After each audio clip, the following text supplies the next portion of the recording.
Investments in securities market are subject to market risks. Read all the related documents carefully before investing. வணக்கம் traders. முன்னாடி வீடியோவில் வந்து பார்த்தீங்கன்னா நம்மளோட ஸ்ட்ராட்டஜி பற்றி பார்த்துருந்தோம். ஓகேங்க, எந்த ஒரு இண்டிகேட்டரும் இல்லாமல் நம்மளோட ஸ்ட்ராட்டஜி மட்டும் ஃபுல்லாக எக்ஸ்பிளைன் பண்ணியிருந்தோம். இந்த ஒரு வீடியோவில் வந்து பார்த்தீங்கன்னா நம்ம ஸ்ட்ராட்டஜி பற்றி பார்க்க போகிறதில்ல. இது அதோட கன்யூஷன் வச்சுக்கிட்டாங்க சரி, அதுக்கப்புறம் நீங்கள் என்ன வேணால் வச்சுட்டா சரி, அந்த ஸ்ட்ராட்டஜி எப்படி இம்ப்ரூவ் பண்ணுறதுக்கான ஒரு 2 இண்டிகேட்டர் நான் சொல்ல போகிறேன். ஸோ இதில் நீங்கள் இந்த 2 இண்டிகேட்டர் மட்டும் யூஸ் பண்ணாலும் சரி, அந்த ஸ்ட்ராட்டஜி யூஸ் பண்ணாலும் சரி, இந்த ஸ்ட்ராட்டஜி ப்ளஸ் இண்டிகேட்டரை கம்பைன் பண்ணி யூஸ் பண்ணாலும் சரி, அது உங்கள் இஷ்டம். ஓகேங்களா? ஸோ ஃபஸ்ட்டு நம்ம பார்க்க போகிற இண்டிகேட்டர் வந்து பார்த்தீங்கன்னா RSI டிஃபால்ட் செட்டிங்கில் டிஃபால்ட்டு நார்மல் RSI உங்கள் ப்ரோக்கரில் ப்ரொவைட் பண்ணக்கூடிய RSI கூட நீங்கள் யூஸ் பண்ணிக்கலாம். ஓகேங்களா? ஸோ அதில் வந்து இஎம்ஐவை ஆன் பண்ணி வச்சுக்கோங்க. ஓகேங்களா? நார்மலாக 14 இருக்கணும். ஓகேங்களா? ஸோ RSI இவ்வளோதான். ஸோ இதில் வந்து எந்த ஒரு செட்டிங்கும் சேஞ்ச் பண்ண போகிறது கிடையாது, டிஃபால்ட்டு தான். இதில் நம்ம பண்ண போகிற விஷயம் என்னென்னா வந்து நீங்கள் எடுக்க போகிறது எப்போனா வந்து ஓவர் சோல்ட் ஓவர் பாட், அதாவது 70க்கு மேலே போச்சுன்னா செல் என்ட்ரி, பிலோ 30க்கு கீழே வந்துச்சுன்னா 30 பிலோ வந்துச்சுன்னா வந்து பார்த்திங்கன்னா நம்ம பை என்ட்ரி. ஓகேங்களா? ஸோ இது ஆஸ் பர் இந்த ஒரு RSI சிக்னல் காட்டக்கூடியது. ஓகேங்களா? ஸோ இந்த ஒரு ஸ்ட்ராட்டஜியை நீங்கள் பேக் டெஸ்ட் பண்ணிட்டு அதுக்கப்புறம் ஃபர்தராக ப்ரொசீட் பண்ணுங்கள். ஓகேங்களா? ஸோ நான் இது வந்து உங்களுக்கு ஒரு பேக் டெஸ்டிங் பர்பஸ்க்காக மட்டும்தான் இதை நான் சொல்கிறேன். ஓகேங்களா? இது எனி ஒரு பை ஆர் செல் ரெக்கமெண்டேஷன்லாம் கிடையாது. இதை நீங்கள் அனலைஸ் பண்ணிட்டு உங்களோட ஓன் இன்ட்ரெஸ்ட்டில் நீங்கள் பண்ணுங்கள். ஓகேங்களா? ஸோ இதில் வந்து பார்த்திங்கன்னா உங்களுக்கு வந்து பார்த்திங்கன்னா என்ன காட்டணும் வந்து அந்த மூமெண்ட்டோட ஓவர் சோல்டு ஓவர் பாட் ரீஜியனை காட்டும். ஓகேங்களா? ஸோ அந்த மாதிரி ஏரியாவில் நம்ம என்ட்ரு ஆகும்போது நமக்கு மோர் அக்யூரசி கிடைக்கும். இது கூட நம்ம இன்க்ரீஸ் பண்ணுறதுக்காக லக்ஸல்கோங்கிற ஒரு இண்டிகேட்டர் ப்ரொவைடர் இருக்காங்க. ஓகேங்களா? ஸோ அவங்களில் வந்து பார்த்திங்கன்னா 3 பார் கேண்டில் ஸ்டிக் பேட்டர்னு சொல்லிட்டு ஒன்று இருக்கும். ஓகேங்களா? ஸோ அந்த ஒரு இண்டிகேட்டரை வந்து பார்த்திங்கன்னா நீங்கள் எடுத்துக்கோங்க. 3 பார் ரிவர்சல்னு சொல்லிட்டு இருக்கும். ஸோ அதை வந்து நான் பார்த்திங்கன்னா எடுத்துக்கிறேன். ஓகேங்களா? ஸோ அந்த ஒரு இண்டிகேட்டர் நீங்கள் அப்ளை பண்ணிங்கன்னா உங்களுக்கு ரிவர்சலுக்கான கன்ஃபர்மேஷன்ஸை காட்டும். ஓகேங்களா? ஸோ அதை நீங்கள் வந்து பார்த்திங்கன்னா நார்மலாக யூஸ் பண்ணிங்கன்னா உங்களுக்கு நிறைய ஃபேக் என்ட்ரிஸ் வரும். ஓகேங்களா? ஸோ கம்பேர் டு இப்போ ஒரு 100 என்ட்ரி கொடுக்குதுன்னா அதில் மோர் தென் 60 என்ட்ரிஸ் வந்து பார்த்தீங்கன்னா ஃபேக் என்ட்ரிஸாக இருக்கும். ஓகேங்களா? ஸோ அதை வச்சு நீங்கள் எடுக்கும்போது பார்த்தீங்கன்னா உங்களுக்கு நெகட்டிவ் ரிட்டர்ன் அடிச்சிடும். ஐ மீன் உங்களோட ஸ்டாப் லாஸ் வந்து ஹண்ட் ஆயிரும். ஓகேங்களா? ஸோ அதை வந்து நீங்கள் யூஸ் பண்ணுறதுக்கு பதிலாக ஓகேங்களா, ஸோ அதை வந்து நீங்கள் யூஸ் பண்ணுறதுக்கு பதிலாக நம்மளோட RSIயும் சேர்த்து ஓகேங்களா யூஸ் பண்ணிக்கலாம். அதில் வந்து ஓவர்சோல் காட்டும் போது நமக்கு டைவர்ஜென்ஸ் ஃபார்ம் ஆகுதான்னு பார்க்கணும். டைவர்ஜென்ஸ்னால் என்ன அப்படிங்கிறது இந்த வீடியோவில் நான் எக்ஸ்பிளைன் பண்ணிடுறேன். ஓகேங்களா? ஸோ உங்களுக்கு தெரிஞ்சதுன்னா ஒன்றும் ப்ராப்ளம் இல்லை, தெரியலனா தெரிஞ்சுக்கோங்க. ஓகேங்களா? ஸோ இதுக்கு வந்து நம்ம எடுத்துருக்கக்கூடிய இண்டெக்ஸ் வந்து பார்த்திங்கன்னா டவ் ஜோன்ஸ். ஓகேங்களா? ஸோ இதை வந்து நான் இந்தியன் மார்க்கெட்டில் காட்டக்கூடாது. ஓகேங்களா? செபி ரூல்ஸ் படி நான் வந்து பார்த்திங்கன்னா இதை வேறு ஒரு இண்டெக்ஸில் மட்டும்தான் காட்டியிருக்கேன். ஓகேங்களா? ஸோ இது லைவ் சார்ட்டும் கிடையாது, இது வந்து பார்த்திங்கன்னா ஒரு பாஸ்ட் சார்ட். ஓகேங்களா? ஸோ இதில் வந்து பார்த்திங்கன்னா உங்களுக்கே தெரியும். ஓகேங்களா? ஸோ இண்டெக்ஸில் வந்து பார்த்திங்கன்னா நமக்கு ஓவர்சோல் காமிச்சிருந்து RSIயில். ஸோ அங்கேருந்து மார்க்கெட் எங்கே போயிருக்குன்னு பாருங்கள். அது ஓவர் பாட் போகிற வரைக்கும் ஓகேங்களா, ஓவர் பாட் எப்போ போயிருக்குன்னு பாருங்கள், இந்த இடத்துல தான் போயிருக்கு. ஸோ இந்த இடத்துல போனதுக்கப்புறம் கிட்டத்தட்ட நமக்கு ஒரு நல்ல பாயிண்ட் கொடுத்துருக்கு. ஓகேங்களா? ஸோ நல்ல ஒரு மூமெண்டம் கொடுத்துருக்கு. ஸோ இதில் ஆப்ஷன் ட்ரேட் பண்ணியிருந்தால் வெறித்தனமாக இருந்திருக்கும் கூட சொல்லலாம். ஓகேங்களா? ஸோ அது வந்து அது அப்பாற்பட்ட விஷயம், அவங்க உங்களோட ஓன் இன்ட்ரெஸ்ட்டில் பண்ணிக்கோங்க. இப்போதைக்கு நம்ம இந்த ஸ்ட்ராட்டஜி எப்படி இன்னும் ரிஃபைன் பண்ணுறது அப்படிங்கிறதான் பார்க்க போகிறோம். ஓகேங்களா? ஸோ இதுக்கு வந்து நம்ம யூஸ் பண்ண வேண்டியது என்னென்னா வந்து RSI டைவர்ஜென்ஸ்.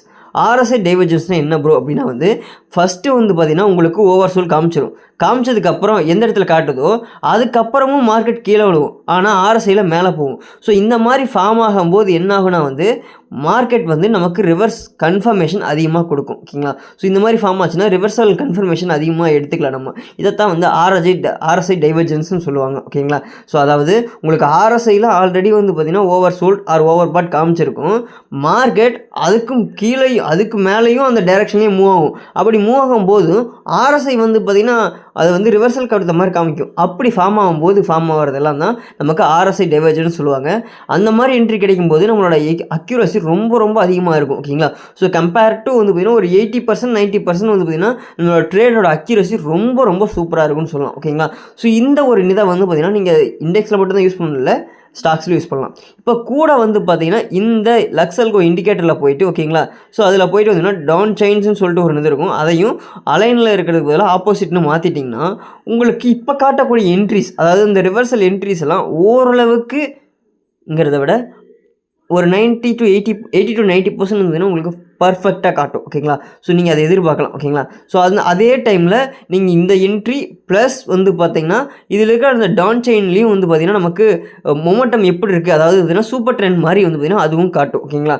ஸோ நீங்கள் இதில் வந்து பார்த்தீங்கன்னா இந்த 3 பார் ரிவர்சலில் வந்து பார்த்தீங்கன்னா சூப்பர் ட்ரெண்டையும் நீங்கள் யூஸ் பண்ணிக்கலாம், மூவிங் ஆவரேஜ் க்ளவுடையும் யூஸ் பண்ணிக்கலாம், இல்லைனா இந்த டான் செயின்ஸையும் யூஸ் பண்ணிக்கலாம் வித் அந்த 3 பார் ரிவர்சல் பேட்டர்னோட. ஓகேங்களா? ஸோ இதில் நீங்கள் வந்து பார்த்தீங்கன்னா ஆக்சுவலாக 2 இண்டிகேட்டரில் 3 இண்டிகேட்டர் யூஸ் பண்ணிக்க முடியும். ஓகேங்களா? ஸோ இதுதான் அது. ஸோ இதை வந்து பார்த்தீங்கன்னா நீங்கள் ஃப்ரீயாக இருக்கக்கூடிய ட்ரேடிங் வியூ பிளாட்ஃபார்ம்லேயே பண்ணிக்க முடியும். ஓகேங்களா? ஸோ நீங்கள் வந்து இதுக்காக ப்ரீமியம் பர்ச்சேஸ் பண்ணணும்லாம் அவசியமே கிடையாது. இது ஃப்ரீயாக இருக்கக்கூடிய ஒன்று தான். ஓகேங்களா? ஸோ இதுக்கப்புறம் நீங்கள் இதை வந்து எந்த அளவுக்கு பேக் டெஸ்ட் பண்ணுறீங்களோ அந்த அளவுக்கு உங்களோட அக்யூரசி அதிகமாகும். ஸோ இதுக்கப்புறம் நான் வந்து பார்த்தீங்கன்னா நாஸ்டாக்கு ஸ்விட்ச் பண்ணிக்கிறேன். ஓகேங்களா? ஸோ அதுலேயும் போயிட்டு இதே என்ட்ரிஸ் இருக்கான்னு பார்க்குறோம். ஓகேங்களா? ஸோ பாருங்கள், இங்கே வந்து பார்த்தீங்கன்னா நமக்கு RSI டைவர்ஜென்ஸ் காட்டியிருக்கு. ஸோ ஓகேங்களா? ஸோ இங்கேருந்து மார்க்கெட் மேலே போயிட்டு மறுபடியும் ஃபர்தராக கீழே இருக்குது. ஓகேங்களா? ஸோ அதுக்கப்புறம் நம்ம இது எது வரைக்கும் ஹோல்ட் பண்ணலாம் ப்ரோ RSIலேருந்து எடுத்தாலும் அப்படின்னா வந்து இப்போ நமக்கு வந்து 70 இருக்கும்னு வச்சுக்கோங்களேன். ஸோ 70 நம்ம என்ட்ரு ஆகிறோம்னா 50 வரைக்கும் RSIயில் 50 வர வரைக்கும் ஃபஸ்ட் டார்கெட்டாக வச்சுக்கலாம். அதுக்கு மேலே அது ரிவர்ஸ் ஆகுதுங்கிற பட்சத்தில் நம்ம ட்ரேடை க்ளோஸ் பண்ணிக்கணும். அதாவது அந்த EMA லைன் வந்து பார்த்திங்கன்னா RSI லைனை கட் பண்ணும்போது நம்ம ட்ரேடை க்ளோஸ் பண்ணிக்கணும். அன்ன வரைக்கும் நம்ம வெயிட் பண்ணலாம், ஹோல்ட் பண்ணலாம். ஓகேங்களா? ஸோ அதுக்கப்புறம் இங்கே மேலேயும் வந்து பார்த்திங்கன்னா RSI டைவர்ஜென்ஸ் ஃபார்ம் ஆயிருக்கு. ஓகேங்களா? ஸோ இங்கேயும் வந்து பாருங்கள், இங்கே ஒரு RSI டைவர்ஜென்ஸ் ஃபார்ம் ஆயிருக்கு. ஃபர்தராக வந்து பார்த்திங்கன்னா நாஸ்டாக் கீழே விழுறதுக்கான வாய்ப்புகள் இருக்குது. ஓகேங்களா? பார்ப்போம் அது எந்த அளவுக்கு விழுது அப்படிங்கிறத நீங்கள் மண்டே செக் பண்ணி பார்த்தீங்கன்னா உங்களுக்கே தெரியும். ஓகேங்களா? ஸோ இது வந்து இந்த RSIயில் காட்டுறது. அது மட்டும் இல்லாமல் நமக்கு அந்த 3 பார் ரிவர்சல் பேட்டர்ன்லேயும் வந்து பார்த்தீங்கன்னா இண்டிகேஷன் காமிச்சிருச்சு. ஓகேங்களா? ஸோ இதில் இந்த இடத்துல வந்து பார்த்தீங்கன்னா 3 மினிட் செக் பண்ணுறேன். ஓகேங்களா? ஸோ எந்த ஒரு ரிவர்சல் பேட்டர்ன் காட்டலை. 1 மினிட் சேஞ்ச் பண்ணுறேன். எனக்கு பாருங்கள் ரிவர்சல் கன்ஃபர்மேஷன் வந்து அதிகமாக இருக்குது. அது மட்டும் இல்லாமல் எனக்கு அந்த 3 பார் ரிவர்சல் பேட்டர்னும் ரிவர்சல் கொடுத்துருச்சு. கூடவே வந்து பார்த்திங்கன்னா நல்லா ஒத்து பாருங்கள், மேலே இங்கே ஒரு ரெட் கலர், அதாவது டான் செயினும் 1 மினிட்டில் செல் என்ட்ரிக்கு ட்ரான்ஸ்ஃபார்ம் ஆயிருச்சு. ஓகேங்களா? ஸோ லோவர் டைம் ஃப்ரேமில் தான் ஃபஸ்ட்டு வந்து பார்த்திங்கன்னா உங்களுக்கு செல் சிக்னல் வரும். ஓகேங்களா? ஸோ அதுக்காக லோவர் டைம் ஃப்ரேமில் போய் எடுக்கிறது கரெக்டானு கேட்டிங்கன்னா நான் வந்து ரெக்கமெண்ட் பண்ண மாட்டேன். மினிமம் 5 மினிட்ஸ் யூஸ் பண்ணுங்கள். ஓகேங்களா? நீங்கள் இன்ட்ராடேயில் ரொம்ப ஸ்கேல்பராக இருக்கீங்கிற பட்சத்தில் 1 மினிட் போகலாம். ஆனால் அதுக்கு வந்து உங்களுக்கு சடன் என்ட்ரி சடன் எக்ஸிட்டுக்கான ஒரு மைண்ட் செட் இருந்தால் மட்டும் தான் உங்களால் அதை பண்ண முடியும். ஓகேங்களா? ஸோ இப்போ இதில் வந்து பார்த்திங்கன்னா நீங்கள் RSIலேயே வந்து பார்த்திங்கன்னா டைவர்ஜென்ஸ் எனக்கு கரெக்டாக மார்க் பண்ண தெரியலை அப்படின்னு தோணுச்சுன்னா வந்து நீங்கள் வந்து இதிலேயே இருக்குது, அதை நீங்கள் ஆட் பண்ணிக்கலாம். ஓகேங்களா? ஸோ இப்போ அதையும் நான் உங்களுக்கு காட்டுறேன் பாருங்கள். ஸோ ஃபஸ்ட்டு வந்து பார்த்திங்கன்னா இந்த ஒரு லெவல் பார்த்துக்கோங்க. ஓகேங்களா? ஸோ எந்த இடத்துல வந்து பார்த்திங்கன்னா நமக்கு அந்த கட்டு விழுது, எந்த கேண்டிலில் கட்டு விழுதுன்னு பார்க்கணும். ஸோ அந்த கட் விழுந்ததுக்கப்புறம் கரெக்டாக வந்து பார்த்திங்கன்னா நம்மளோட என்ட்ரி இங்கே பாருங்கள், ஓவர் சோல்டிருந்து வந்ததுக்கப்புறம் மார்க்கெட் ஃபர்தராக எவ்வளோ கீழே வந்திருக்குன்ட்டு. ஓகேங்களா? ஸோ அங்கே வந்து பார்த்திங்கன்னா இப்போ நம்ம வீக்லி டைம் ஃப்ரேமில் பார்த்துட்ருக்கோம். வீக்லி டைம் ஃப்ரேமில் நமக்கு வந்து பார்த்திங்கன்னா 50 டச் ஆனதுக்கப்புறம் வந்து பார்த்திங்கன்னா மார்க்கெட் ரிவர்ஸ் ஆகிருக்கு. ஓகேங்களா? ஸோ இப்போ நான் அதை வந்து டேட் டைம் ஃப்ரேம் ஸ்விட்ச் பண்ணுறேன். பாருங்கள் இது எந்த ஏரியான்னு தெரியுதுங்களா? 2 டைம்ஸ் வந்து பார்த்திங்கன்னா நமக்கு ஓவர் சோல் காமிச்சிருக்கு, டைவர்ஜென்ஸ் ஃபார்ம் ஆகிருக்கு. ஓகேங்களா? ஸோ இந்த டைவர்ஜென்ஸ் வந்து ஃபார்ம் ஆனாலே நமக்கு வந்து தெரியும் அந்த இடத்துல வந்து பார்த்திங்கன்னா மார்க்கெட் ரிவர்ஸ் ஆக போகுது அப்படிங்கிறத கன்ஃபார்ம் பண்ணிக்கிறேங்க. ஓகேங்களா? ஸோ ஒன் செகண்ட் இருங்க. ஓகே, செட்டிங்ஸ் போய்க்கிறேன். இங்கே பாருங்கள். ஸோ இதில் வந்து பார்த்திங்கன்னா கால்குலேட் த டைவர்ஜென்ஸ் இருக்குது பார்த்தீங்களா? ஸோ அதை நீங்கள் எனேபிள் பண்ணிட்டீங்கன்னா டைவர்ஜென்ஸை அதுவே காட்டி கொடுத்துரும். ஓகேங்களா? ஸோ அப்படி காட்டி கொடுக்குற டைமில் உங்களுக்கு வந்து பார்த்திங்கன்னா நீங்களாம் வரையணும்னு அவசியம் இல்லை. டைவர்ஜென்ஸை அதுவே காட்டி கொடுக்குறனால உங்களால் ஈஸியாக உங்களோட என்ட்ரியை ஃபர்தராக ப்ரொசீட் பண்ணிக்க முடியும். ஓகேங்களா? ஸோ இந்த ஒரு சிக்னல்ஸை நீங்கள் வந்து பார்த்திங்கன்னா நம்ம சொல்லி கொடுத்த அந்த ஸ்ட்ராட்டஜி இருக்குது பார்த்தீங்களா? ஸோ அதோட சேர்த்து வைக்கும்போது உங்களோட ட்ரேடோட இம்ப்ரூவ்மெண்ட் ரொம்ப அதிகமாக இருக்கும். ஓகேங்களா? ஸோ ஓகே மகளே, இப்போ நான் சொன்னது எல்லாமே வெறும் தியரட்டிக்கல் மட்டும்தான், ப்ராக்டிக்கல் எதுவும் கிடையாது. அதாவது பாஸ்ட் சார்ட்டை மட்டும் தான் வச்சு நான் சொல்லியிருக்கேன். ஓகேங்களா? ஸோ லைவ் சார்ட்டை வச்சு சொல்ல. ஸோ அதனால் நீங்கள் இதை வந்து லைவில் ஃபஸ்ட்டு டெமோ ப்ராக்டிஸ் பண்ணிட்டு உங்களோட ஓன் இன்ட்ரெஸ்ட்டில் உங்களோட பேக் டெஸ்டிங்கை முடிச்சதுக்கப்புறம் நீங்கள் இதை வந்து ஃபர்தராக உங்களோட ட்ரேடுக்கு யூஸ் பண்ணலாமா வேண்டாங்கிறத நீங்கள் முடிவு பண்ணிக்கோங்க. நான் வந்து இந்த ஒரு இன்ஃபர்மேஷன் மட்டும் உங்களுக்கு ஷேர் பண்ணுறோம். ஓகேங்களா? ஸோ ஓகே மேலே, தேங்க்ஸ் ஃபார் வாட்சிங். அதுக்கப்புறம் இன்னொரு முக்கியமான விஷயம் என்னென்னா வந்து செபி ரூல்ஸ் படி வந்து பார்த்திங்கன்னா எந்த ஒரு ப்ராஃபிட் ஆர் லாஸ் அந்த ஸ்டேட்மெண்ட்ஸ் எதையுமே ப்ரொவைட் பண்ணக்கூடாதுன்னு சொல்லிட்டாங்க. சிக்னல்ஸ் லைவ் சார்ட்ஸ் எதுவும் காட்டக்கூடாதுன்னு சொல்லிட்டாங்க. ஸோ அதனால் இனிமேல் டெலகிராமில் எதுவும் வராது. வெறும் FIIDA இன்ஃபர்மேஷன் மட்டும் தான் வரும்.